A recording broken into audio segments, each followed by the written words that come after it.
બોટાદના લાઠીદળમાં સ્વામિનારાયણ ગુરુકુળ બસના કંડક્ટરને એક માથાભારે શખ્સ દ્વારા માર મારવાની ઘટના ગઈકાલે બની હતી. ત્યારે આ ઘટનાના ઘેરા પ્રત્યાઘાત પડતા જોવા મળી રહ્યા છે.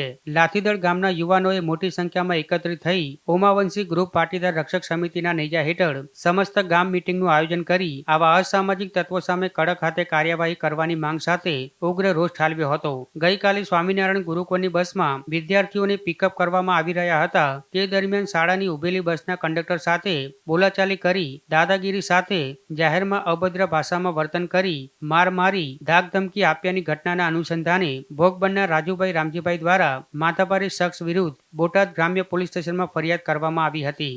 સમગ્ર ઘટના વાયુ વેગે લાઠીદળ ગામમાં પ્રસરતા લાઠીદળ ગામના યુવાનો દ્વારા લુખ્ખા તત્વોની શાન ઠેકાણે લાવવા એક મીટિંગનું આયોજન કર્યું હતું.